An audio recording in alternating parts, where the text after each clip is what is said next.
салом алейкум, дӯстони азиз. Умедворам ҳамагӣ хуб аст, саломат ҳастедон. Барномаи имрӯзи 60 дақиқа дар эфир аст. Ба ман бо шумо ҳастам Салим Султонзода. чӣ хел ки дар эълон навишта будем, барномаи имрӯзи мо ба забони русӣ мешавад. Барои ҳамин иҷоза диҳед ҳоло барномаро ба забони русӣ давом диҳам. Салом алейкум и здравствуйте, добрый вечер, дорогие друзья, наши зрители. Я очень рад быть в прямом эфире с вами. Так, наша следующая передача, которая называется 60 минут и плюс, в эфире я, его ведущий Салим Султонзода. Наш канал, этот канал Паймон Лайф, относится к Национальному альянсу Таджикистана. И мы стараемся каждую субботу выйти на прямой эфир, приглашать гостей, друзей и обсуждать те или иные события, которые происходят вокруг Таджикистана или в регионе, и все касается нашей жизни, всех таджиков и таджикистанцев. Так, дорогие друзья, кто еще не подписался на этот канал, я вас приглашаю всех подписаться на этот YouTube канал. Слава Богу, у нас есть еще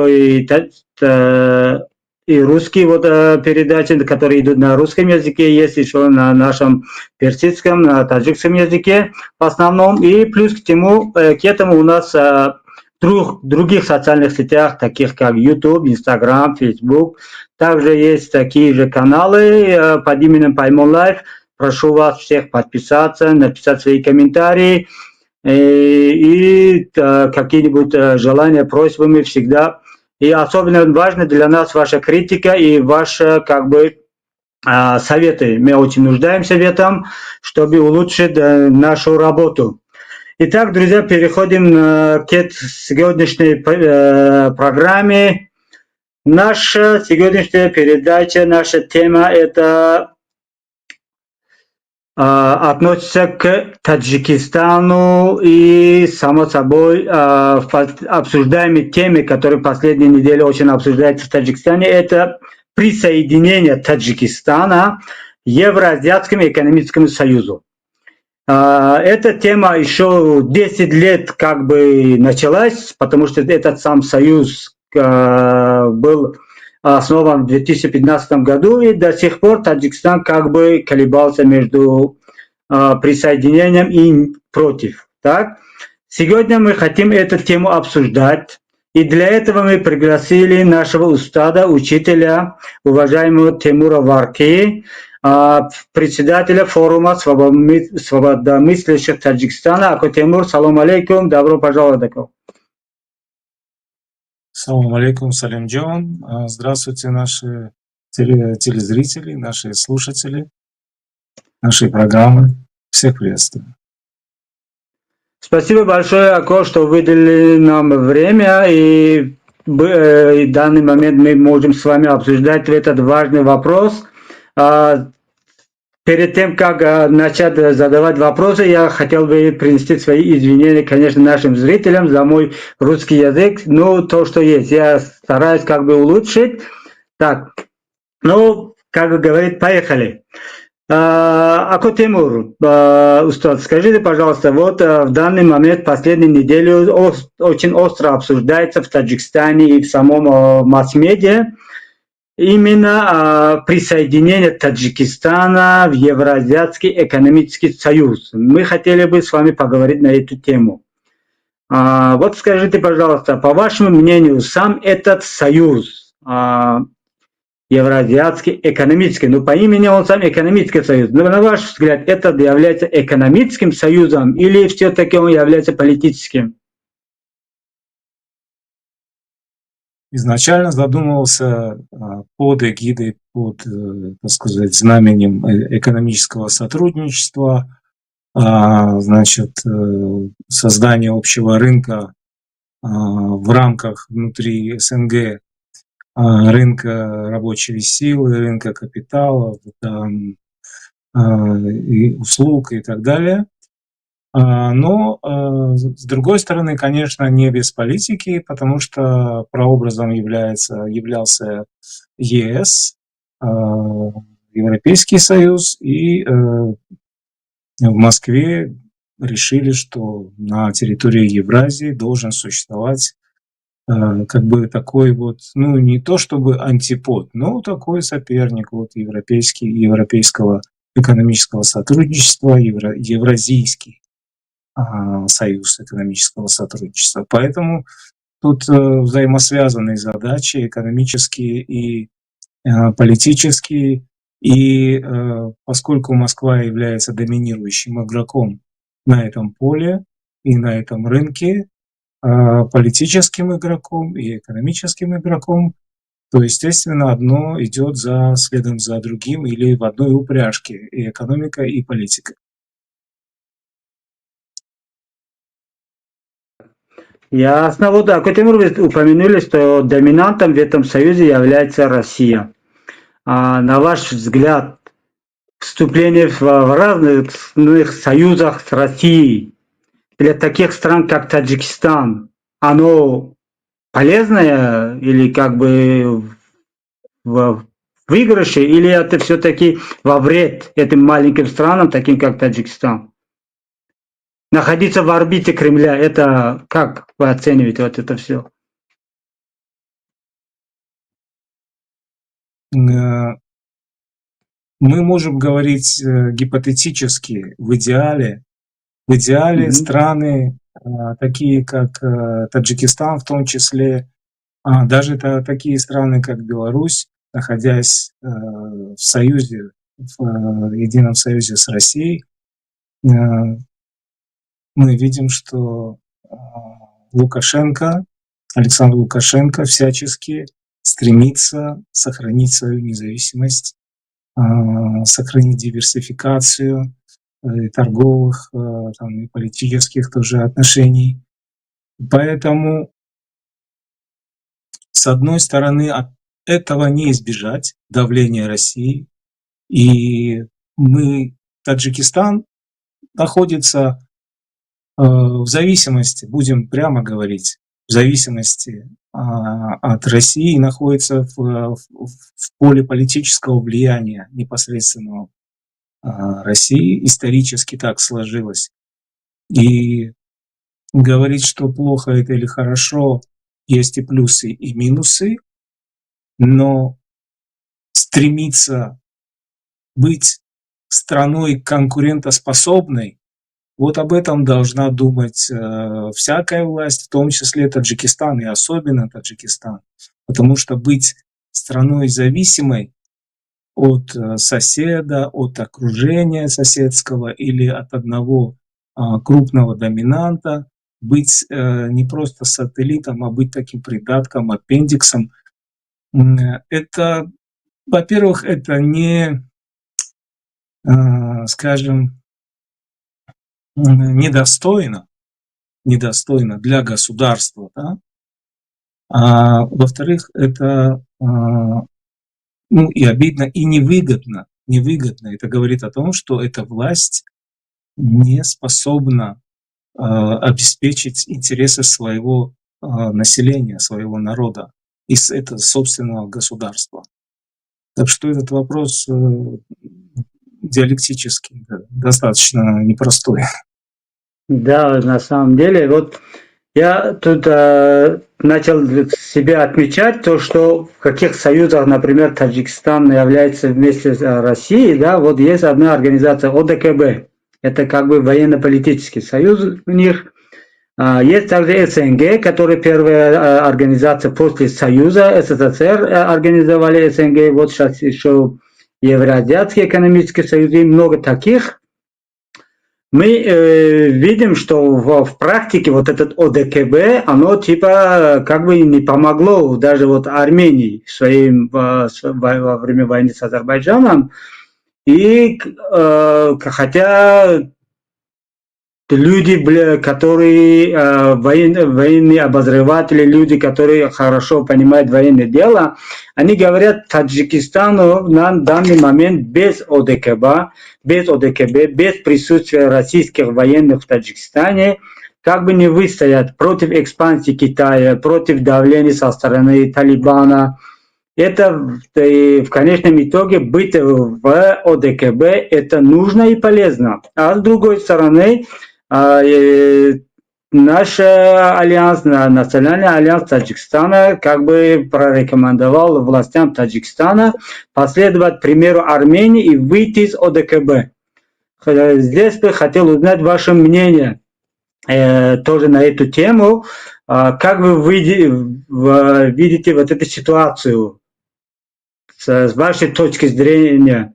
ОДКБ, пардон, СНГ, вот этот союз, это все в конечном итоге оно полезно для власти, теперь, потому что я раньше задавал вопрос для Таджикистана, а теперь я хочу сказать для власти.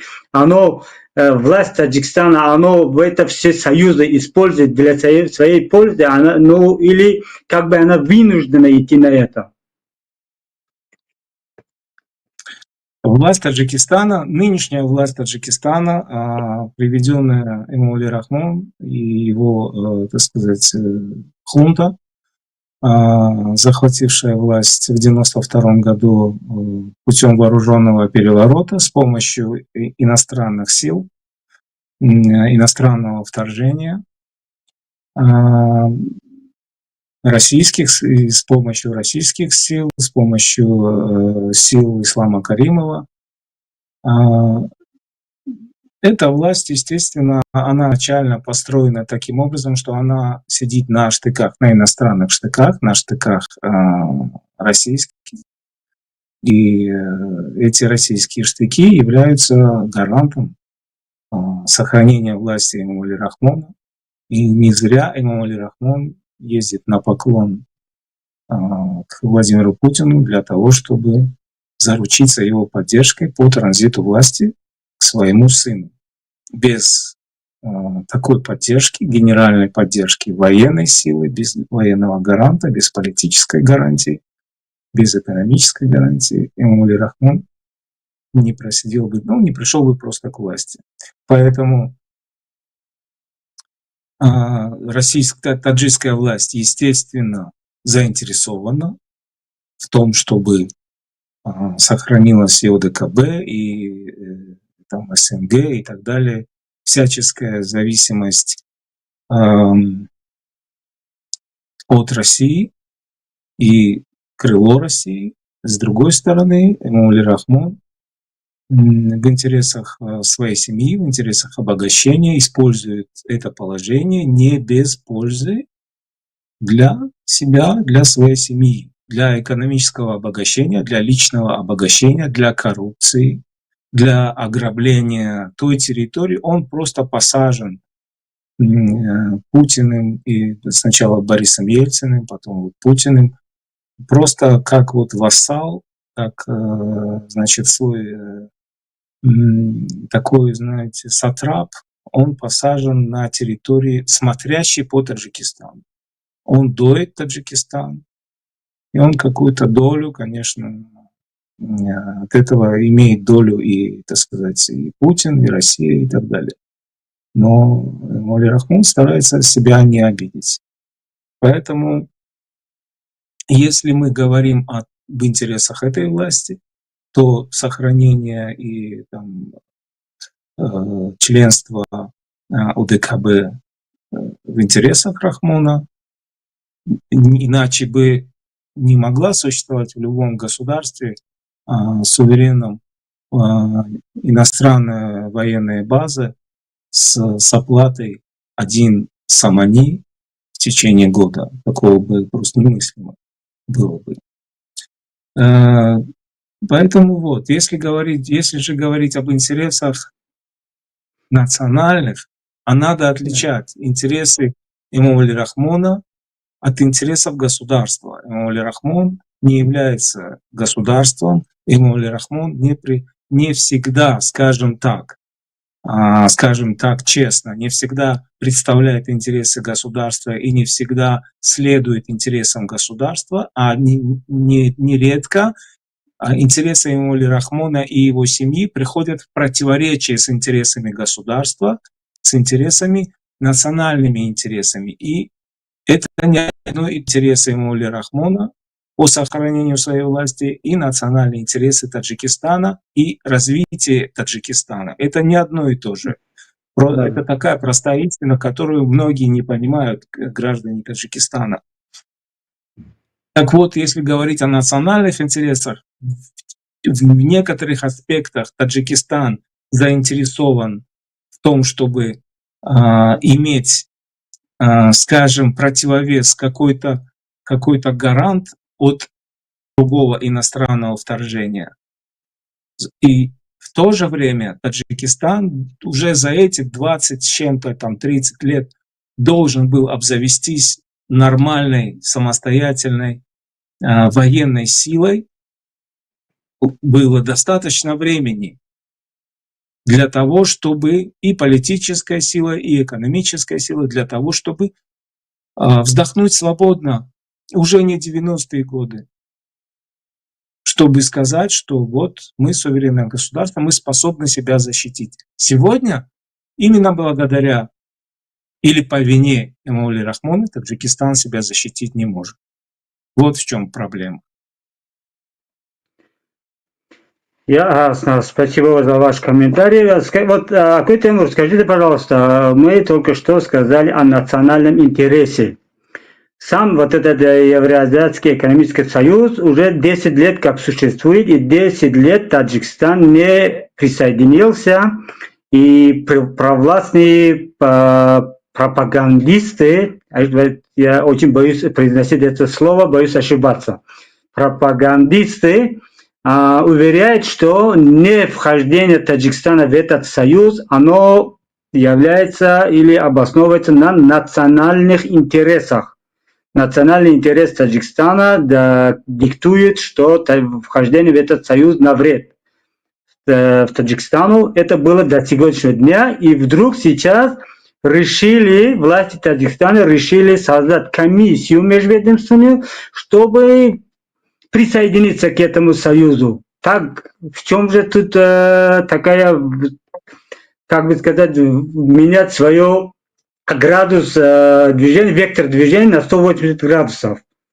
Раньше было в интересах государств, национальных интересах, не вхождение, а вдруг сейчас уже стало в интересах. Можете прокомментировать, пожалуйста? Да, в чем загвоздка, да? Пропагандисты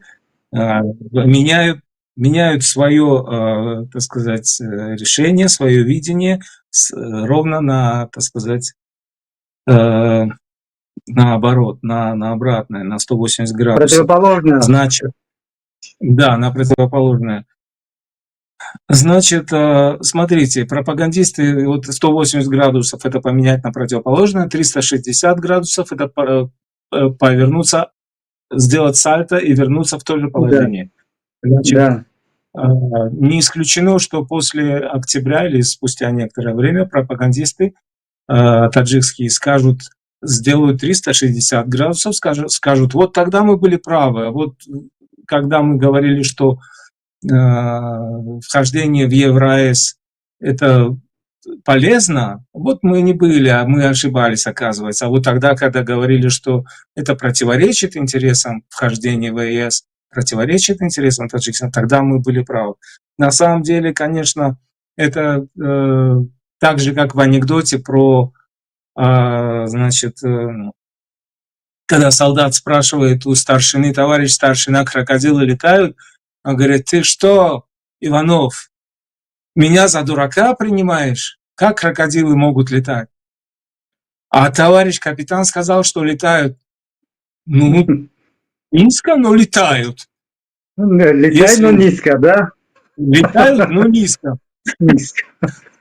Поэтому если Эмомали Рахмон или администрация президента скажет, что летает, значит, Евроаз полезно, тогда пропагандисты тоже скажут, ну так вот, низко, но все-таки оказывается, можно летать с этим ЕС. Дело здесь вот в чем. На самом деле, когда я сказал, что интересы семьи Эмомали Рахмона и национальные интересы Таджикистана – это не одно и то же, и они входят в противоречие, в данном случае это может быть одной из иллюстраций, может быть. Я не говорю, что это стопроцентная иллюстрация того, но это может быть одной из иллюстраций, когда интересы Таджикистана и интересы Эмомали Рахмона не совпадают. Национальные интересы Таджикистана в то время, с 2015 года, в интересах Таджикистана, в национальных интересах Таджикистана и государства, в интересах государства Таджикистана было вхождение в этот ЕС тогда, в 2015 году. Я помню, у меня было интервью. Ну, время меняется, ситуация меняется, поэтому мы вернемся, насколько это положение сейчас изменилось. Я помню, было интервью, я взял интервью, когда я работал в Сафо ТВ, был главным редактором Сафо, независимого первого спутникового телеканала Сафо ТВ в Москве. Я взял интервью у Рахмати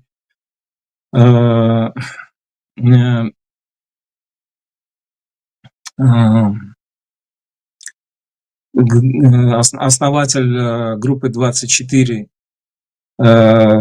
господи, вылетело. Умарали Куватова. Умарали Куватов.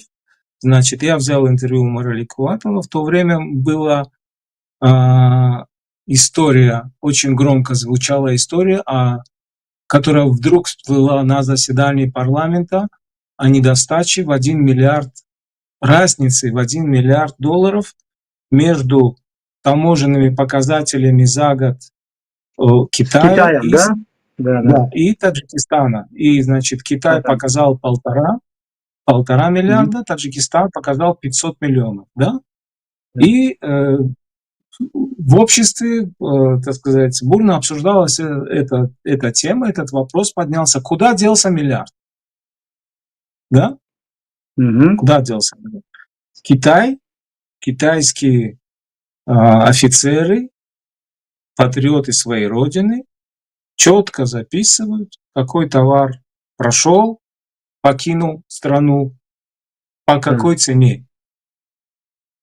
Таджикские таможенники и пограничники, значит, принимают товар и начинают занижать и количество,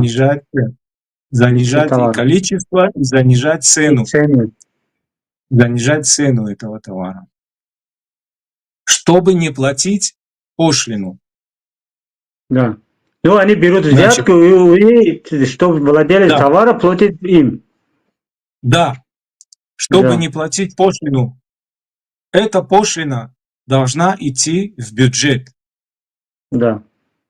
государства. Значит, занижение цены и объема товара является предательством национальных интересов. Это антигосударственное деяние. Да. Потому что бюджет это, как говорят индийцы, неприкасаемая корова. Да. Мы должны, государственные служители должны, служители государства должны работать в интересах государства, а не своего кармана. Они работают на государство, государство им платит хорошую зарплату. Нормальное государство. Разве Эмомали Рахмон не знает об этом? Значит, если это обсуждалось на парламенте, да, это только одна граница. И Умарали Куватов мне сказал, это только одна граница. Есть еще афганская граница, есть еще киргизская граница, еще Узбекистан граница. У нас 4 границы, с каждой границей примерно по миллиарду. Допустим, уходит в карман. Уходит в карман кому? Нет. Уходит в карман кому? Вы помните историю, все помнят, историю с молодым человеком, то аз Осмон чакиди ту аз осмон омади, ту ёш набуди агар, Правильно, правильно. Да, сол сотрудники зиндонӣ таможни, да, сотрудники таможни освободили от наказания прямо в зале заседания. Кто был этот сотрудник таможни? Кем он? Близким семьи. Вот. Близким семьи. Он был близким семьи, он был инструментом в руках семьи, Да. Злые голоса говорят, что он был близким человеком, непосредственно приближенным к Озода Рахмон. Да. Была такая информация, да. Избежал наказания в результате за антигосударственную деятельность. Избежал наказания за куда меньше, за то, что человек выйдет и скажет, что почему мой сын должен служить, а сын президента не должен служить. Человека ломают, делают его калекой и сажают на 15 лет, там на сколько-то лет, да? Да. Как Махмурода Одинаева. Правильно. Не украл ни копейки у государства. Он не совершил антигосударственного измены, антигосударственного вреда не нанес. Значит, этот человек, это один случай, Да. не понес никакого наказания. Сотни памирских молодежи сидят за решеткой. Сотни памирских молодежь сидят за решеткой просто за то, что вышли на улицу. А этот молодой человек, что украл миллионы, его просто освободили из-за того, что он молодой еще. Он украл миллион, он украл не миллион, он помог украсть миллиарды в интересах против государственных интересов, в антигосударственных интересах, в интересах семьи Эмомали Рахмона, клана Эмомали Рахмона, представителя, одного из, значит, представителей клана в интересах Озоды Рахмона. Значит, эти люди сидят там. Если будет работать если будут работать правила Евразийского экономического союза, то тогда этими таможенными поступлениями, всеми таможенными потоками будет управлять специальный орган. Ага. Национальный и наднациональный. Уже специальный орган. Как бы орган союза. Орган союза и орган внутри Таджикистана подотчетный союзу. И тогда этот орган будет обязан давать отчет перед обществом, в прессу, и государственный отчет будет давать. И будет взаимоконтроль и взаимоотчет между, значит, подразделениями внутри экономического сообщества, и тогда украсть будет сложнее. Будет можно все равно. Они все равно украдут то, что плохо лежит. Да. Но украсть у народа будет сложнее. Значит, они же завозят и говорят, что на самом деле это около 60% теневых вот этих вот поступлений, 60, там 70% вроде доходит. Сейчас таможенные поступления, значит, налоговый сбор, доход в бюджет от таможни идет около там 46-45%. Так? Бюджет, Вы представьте. Да, значит, если считать по-честному, в интересах государства, то бюджет будет заполнен побольше. Еще больше, в два раза увеличится доход, по меньшей мере, в 2 раза увеличится доход от таможни. Ясно.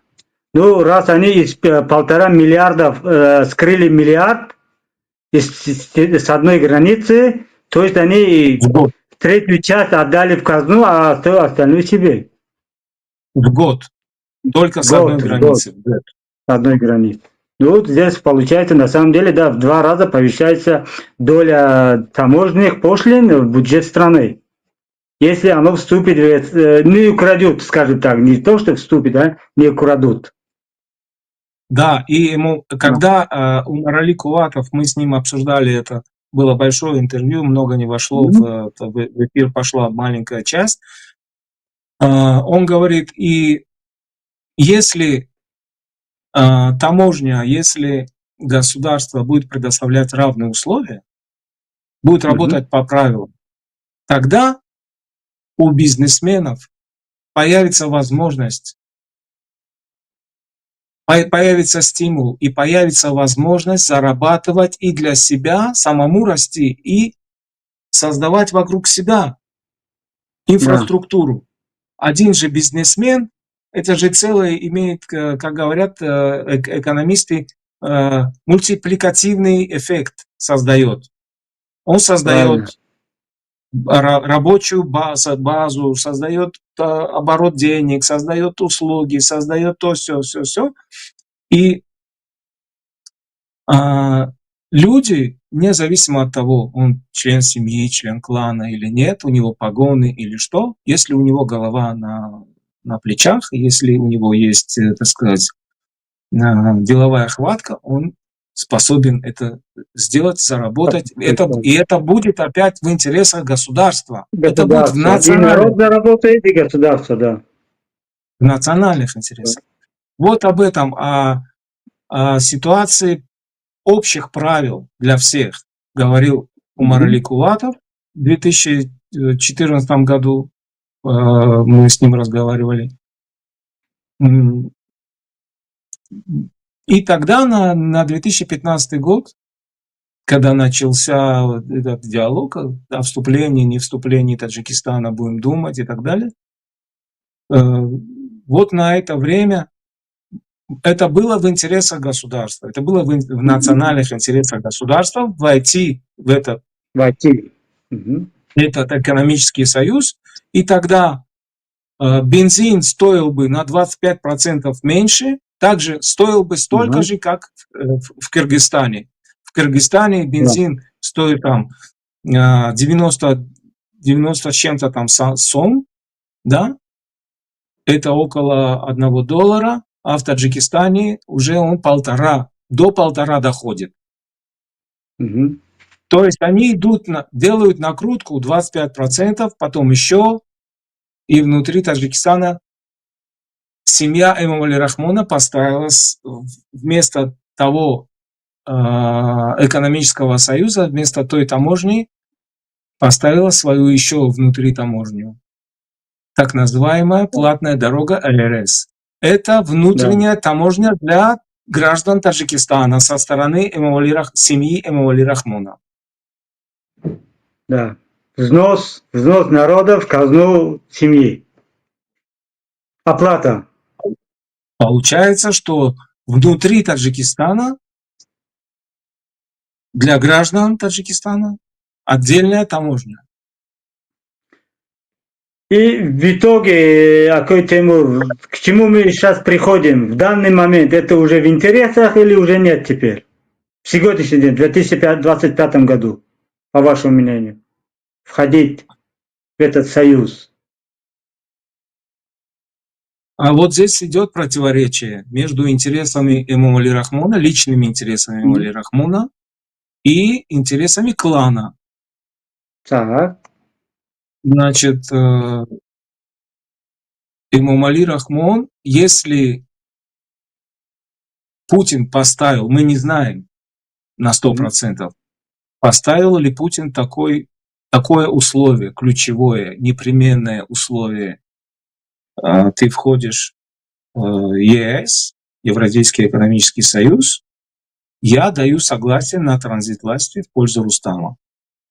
Ага. Есть ли такое условие, и оно ключевое или нет, мы не знаем на самом деле. У нас нет как бы личной информации непосредственно из Кремля. Но если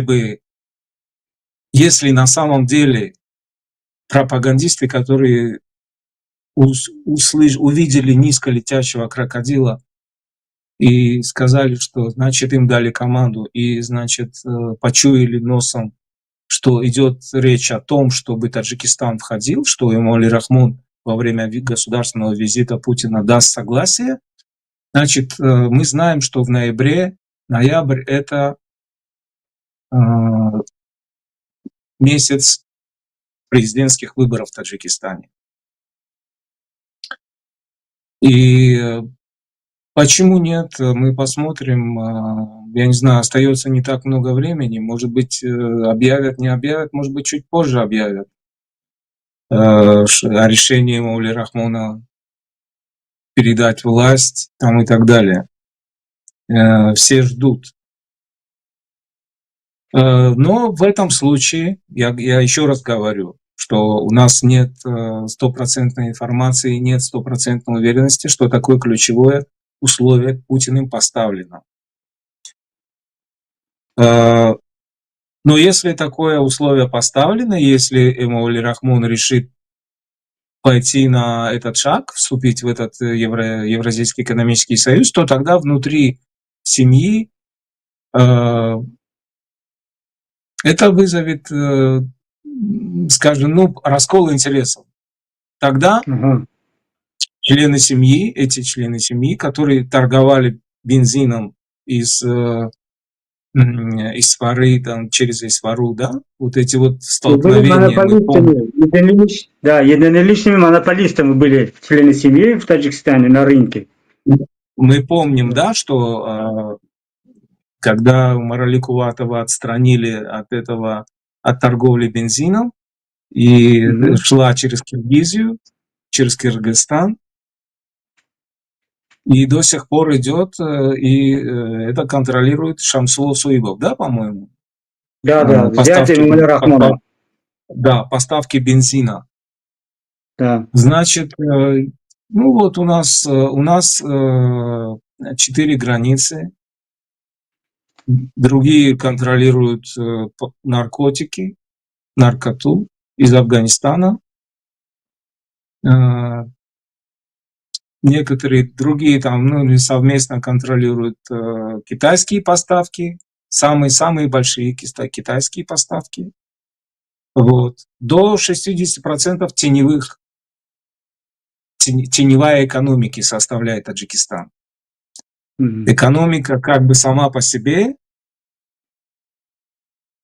а 60% экономики находится в распоряжении семьи Эмомали Рахмона. То есть они рискуют потерять, скажем, не 60%, но значительную часть, некоторую часть вот этих доходов антигосударственных. И большой вопрос, насколько они согласятся, поддержат ли они это решение или нет. Тут на самом деле идет раскол, потому что внутри семьи, члены семьи, которые занимаются бизнесом, которые монополировали весь этот рынок, они теряют свои позиции. Тут, если эти же люди являются как бы обеспечивающие власть Рахмону, они ослабление этих основ приводит я думаю, в будущем к изменению власти. Но это уже свой комментарий к этому тему. А к Тимур, вот скажите, пожалуйста, есть такое понятие, уже как бы, если Таджикистан входит в этот союз, Евразийский экономический союз, это большое пространство, в нем доминирует Россия. Есть такое понятие, как антисанкционные товары. Мы все знаем, что Российская Федерация находится под санкциями, не все товары могут поступить в эту страну, но такие страны, как Таджикистан, они являются инструментом, чтобы эти товары попали в Россию. И это показывает статистика, что после введения этих санкций именно товарооборот между странами, оно повысился даже в 20 раз в некоторых товарах, даже Таджикистан импортирует некоторые товары, экспортирует некоторые товары, которые сам не производит. У него нет производства скажем так, электроники или другое, но оно все это идет из Таджикистана дальше на север. Вот я бы хотел задать вам такой вопрос. Как, по вашему мнению, если Таджикистан вступит, как вы только что сказали, это будет обмен на транзит власти. Путин дает согласие на Рустама, чтобы он был вместо своего отца, а Таджикистан вступает в этот союз. Какой будет позиция у европейских стран, которые поддерживают Украину, на эту ситуацию? Как бы Таджикистан, как страна, уже полностью показывает свою лояльность, и, можно сказать, с экономической точки зрения она помогает будет Кремлю. Ваше мнение, какой будет реакция Запада? Какая будет реакция Запада? Запад не един, разнороден. С одной стороны, Европа, европейские санкции, более они такие, скажем, директивные, принципиальные. Европейские санкции могут быть приняты против Таджикистана. Некоторые санкции уже, некоторые, скажем, таджикские компании засветились, и в том числе представители банковского сектора тоже засветились и оказались под санкциями. Поэтому Таджикистан, конечно, Эмомали Рахмон вряд ли хочет того, чтобы его компании, его, так сказать, и представители банковского сектора оказались под санкциями. И, насколько я знаю, в Таджикистане создаются, так сказать, липовые такие подставные организации, так сказать, бизнес-предприятия, через которые проходят вот это вот все, проходит вал реэкспорта, и Таджикистан экспортирует Таджикистан экспортирует в том числе в Россию и военную форму, шьет на своих предприятиях легкой промышленности, реэкспортирует, как вы сказали, электронику, микрочипы, там платы всевозможные, которые используются в ракетах, там, в шахедах, в рэбах, в наведениях там, и так далее, и так далее. И Таджикистан рискует, если Евросоюз и Америка будут принципиальны, и если они будут отслеживать это строго и строго наказывать, то Таджикистан рискует, конечно, потерять на этом. Но мы не знаем, почему Евросоюз и Америка пока не наказывают сателлитов России под СНГ, хотя имеют информацию. У них есть информация по Казахстану, по Армении, по Кыргызстану, по Таджикистану. Вот. Это интересный вопрос, это область для исследования. Спасибо за ответ, Ако. Да, надо на эту тему еще подумать. Есть возможно делать отдельную программу на этот вопрос. Ну, это мы будем иметь в заметку. Сейчас у нас передача остается не так уж много. Есть главный вопрос.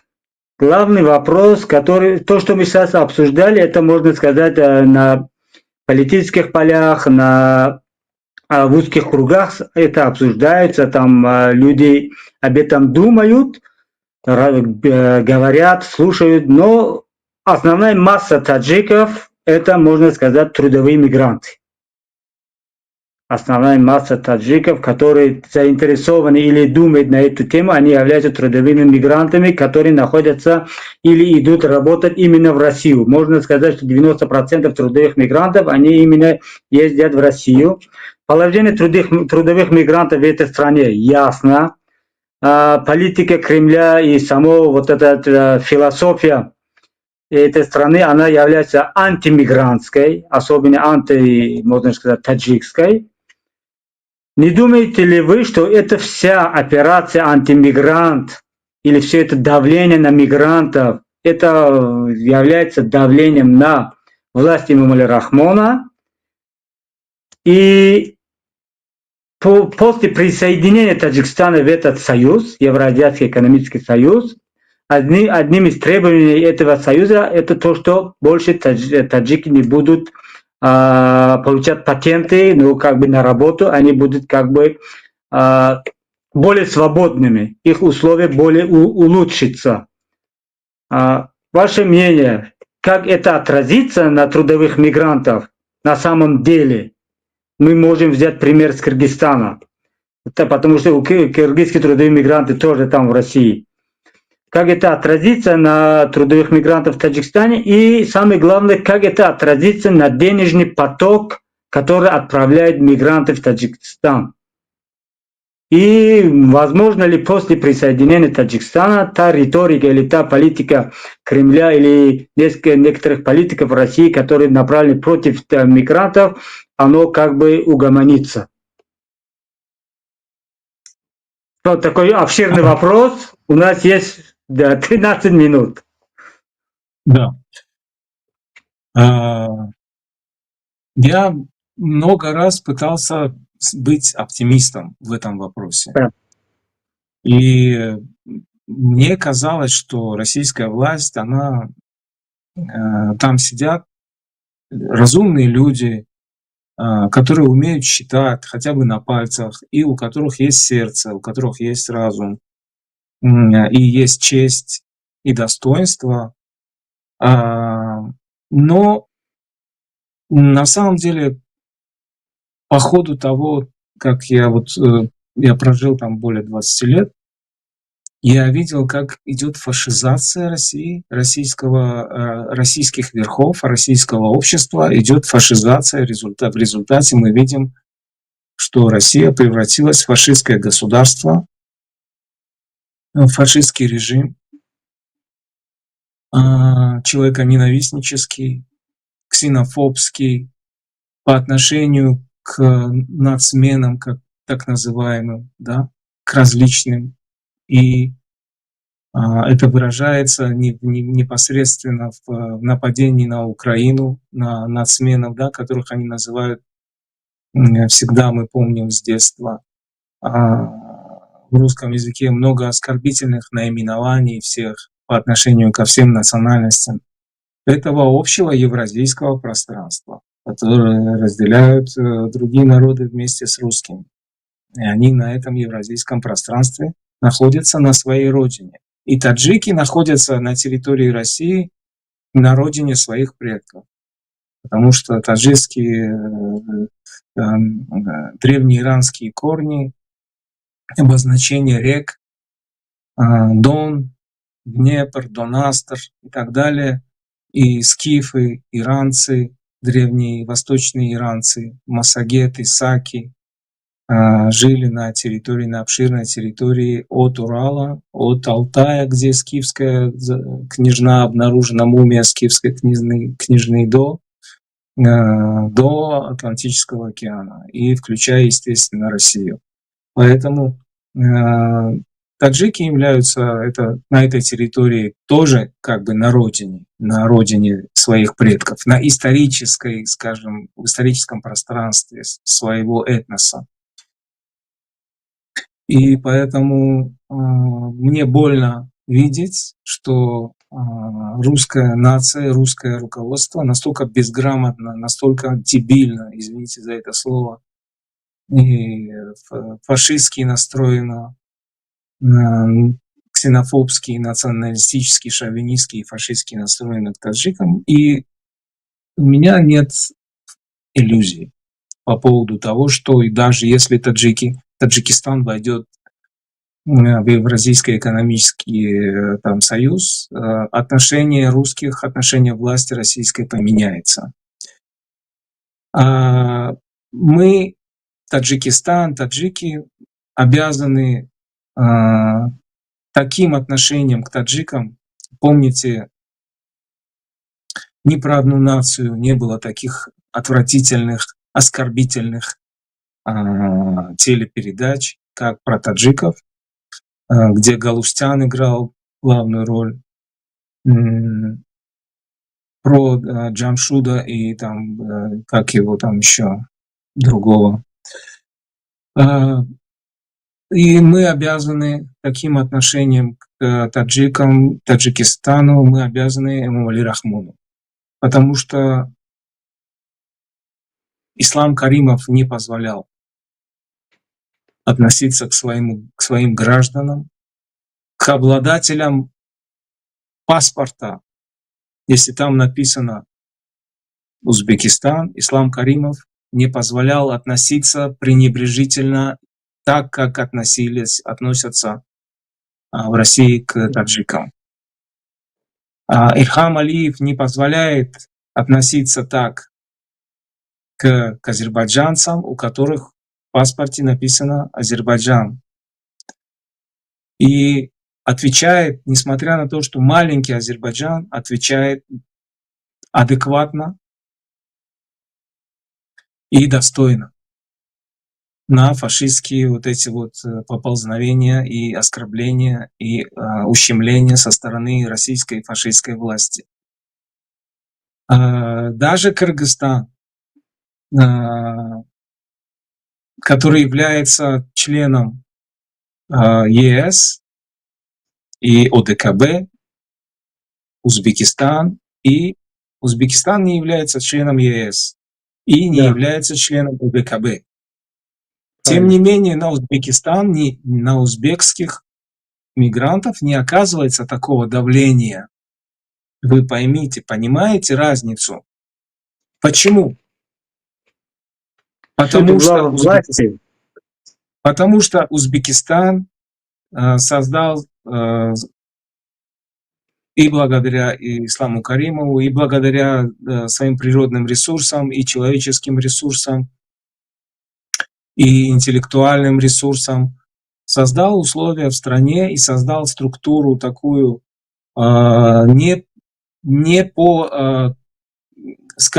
по фанфарам, не по наслышке, не в кавычках, как говорится, лофи ватан дустина карда, да, если говорить по-таджикски, то, что или лофи истихлолят на карда, как на каждом Эмомали Рахмон на каждом шагу кричит ватан дусти и истихлол, как высшая ценность.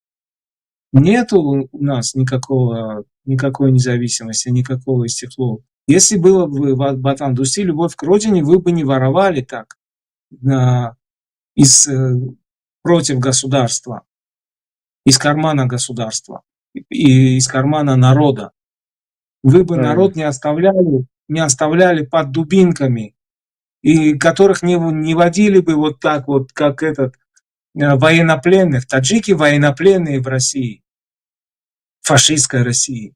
Поэтому я не верю, что если Таджикистан войдет в этот Евроэс, это будет опять же в интересах Эмомали Рахмона, в интересах его сына. Эмомали Рахмон даст согласие убивать еще больше, утилизировать таджиков в Украине, потому что сегодня он молчит. Сотни, тысячи таджиков там в Украину насильно забрали и привозят эти гробы из Украины, убитых таджиков, которых насильно туда забирают, угрозами. И Эмомали Рахмон молчит. Он продает чужих детей в интересах своего сына. Чужих сыновей, пусть они умрут, зато мой сын будет падишах. Падишах. Будет, ну какой президент? Он сам не президент. Если бы он был президент, он сам самозванец, узурпатор. И такой же будет самозванец и узурпатор его сын. Он жертвует чужими сыновьями, как Захок в Таджикистане, благодаря вот этим змеям Захока, пропагандистам, которые говорят, то летает крокодил, то не летает, отравляют мозги и души молодым людям, съедают мозги молодым людям, парням и девушкам, обманом своей пропаганды и говорят, Сталин хороший, Путин хороший, Россия хорошая, и Россия, идите воевать за Россию.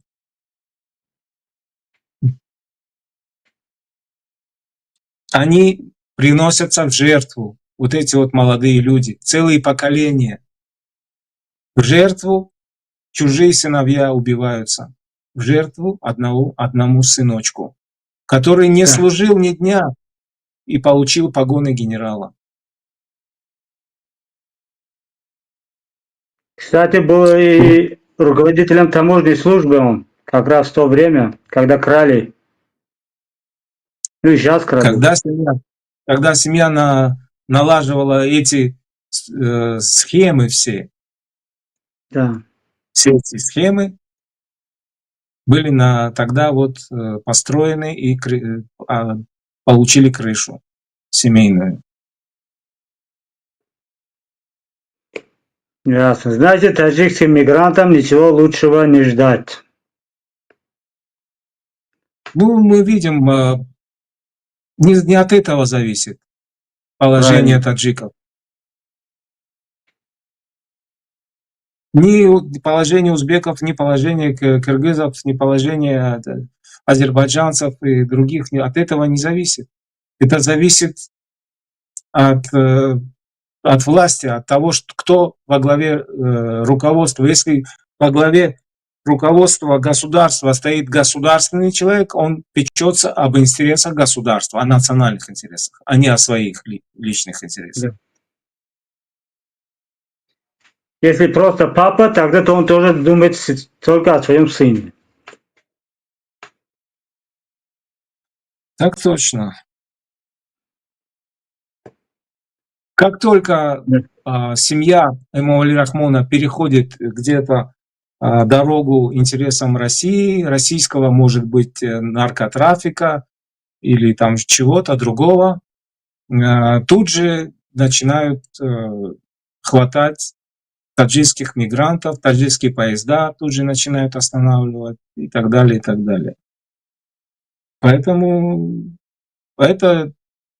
у Эмомали Рахмона главное не государственные интересы, а семейные интересы. Он построил внутри Таджикистана свой семейный таможенный союз и экономический союз своей семьи, своего клана. Он создал государство внутри государства, которое сильнее настоящего. Вопреки интересам государства. Да. Акой Тимур, последний вопрос. Только что мне пришло в голову. В этой неделе, в начале недели была перестрелка на границе с Афганистаном. Если вы следили за новостями, там была такая небольшая перестрелка, и две стороны обсуждали между собой как бы вот этот инцидент. На ваше мнение, это была спланированная такая перестрелка, скажем так, спланированная попытка, или это было что-то, которое начинается новый очаг, новые взаимоотношения, или что это было вообще, по вашему мнению?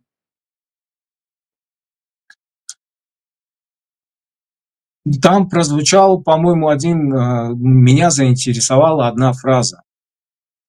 Меня заинтересовала одна фраза, что когда таджикский офицер сказал, вы скрываете на вашей стороне, вы крышуете наших оппозиционеров. Да, вооруженных оппозиционеров. Да, а командир талибанский сказал, а вы крышуете там, значит, 350 руководство. человек. Да. Да, и руководство, значит, антиталибское крышуете. Рано или поздно, может быть, этот конфликт будет иметь продолжение. То, что это произошло, я думаю, это закономерно. Но то, что это именно вот этот момент, был ли он вызван, спровоцирован какой-то стороной, это вот конкретно я не могу сказать. Но то, что вопрос существует, и он не решен, этот вопрос, и он может иметь продолжение, это да. Почему Я я думаю, этот что... вопрос... Да. Извиняюсь, я вас перебил. Почему я этот вопрос задал? Потому что именно вот этот вопрос присоединения в Евразийский экономический союз, и именно этот вопрос перестрелки на границе, это случается в то время, когда в октябре намечается государственный визит Путина в Душанбе. Поэтому я думаю, это может быть все это взаимосвязано как-то. Нельзя исключить. Нельзя исключить, потому что Россия очень, российские спецслужбы, Путин, они очень изощренные в этих вопросах, значит, подготовке сожжения Рейхстага, подготовке провокаций для того, чтобы, значит, создать выгодные условия для продвижения своих интересов. Спасибо за ваши ответы, Акутемур. Думаю, на эту тему, то, что вот последний вопрос, который был, мы обсудим позже, может быть, в октябре, как будем обсуждать визит именно Путина в Душанбе. Надо согласовать день, время. И, конечно же, посмотрим, что получится дальше с этим союзом евразийским. Ну а на сегодняшнюю тему спасибо большое, что вы дали столько таких разных ответов и подняли разные темы. И мы вас благодарим за то, что вы выделили время нам. И будем ждать вас еще в дальнейших наших программах, чтобы побеседовать по душам. Спасибо, Салимджон. Спасибо за интересную беседу, за интересные вопросы. Всего доброго. Хорошего. Спасибо, Акуджон. Хуш омадед, ҳазор раҳмат, саломат бошед. Худованд нигаҳбонтон бошад. Саломат бошед. Худо нигаҳбонтон. ҳамин буд дӯстони гиромӣ, мавзӯе ки мехостем имрӯз баррасӣ кунем бо устод Темур Варқӣ. Умедворам ба чанд саволҳое ки дар зеҳни шумо буд ва он чизе ки дар зеҳни ман ҳам буд посухҳое гирифта бошем. ва албатта бо ҳамин мавзӯъ ба охир намерасад. Суҳбатро боло дар дигар барномаҳо давом медиҳем. Ин мавзӯъе ҳастааст ки бояд ҳар рӯз набошад ҳам хай дар як моҳ як бор баррасӣ кард. Умуман қазие ки дар атрофи Тоҷикистон мешавад, ин мавзӯъе ҳастааст ки дар мадди аввал дар ҳамин болои мизи мо бояд қарор дошта бошад. дигар он мавзӯъҳое ки дар дохилӣ ҳастааст, он мавзӯъҳое ки дигар байни афрод ҳастааст, он мавзӯъҳо муҳим нестанд. Он мавзӯъҳо имрӯз пайдо мешаванд, фардо гум мешаванд. Аммо қазияи асосии мо шумо ҳамчун як мухолиф, ҳамчун як шаҳрванд, ҳамчун як инсон, мавзӯи асосии мо ин имрӯз ва фардои Тоҷикистон бояд бошад ва ба умеде ки фардои Тоҷикистон аз имрӯзаш беҳтар мешавад, мо қадамҳои баъдии худро мегузорем. Боқӣ Худованд нигаҳбони ҳамаи шумо бод. аз фурсат истифода бурда як бор дигар аз ҳамаи шумо хоҳиш мекунам, то барои обуна шудан ва навиштани фикру назарҳои худ кӯтоҳӣ накунед ва ба тими техникӣ ки ин барномаро омода кард миннатдории худро алоҳида мерасонам. Худованд нигаҳбони ҳамаи мо шумо. Салому алайкум ва раҳматуллоҳ.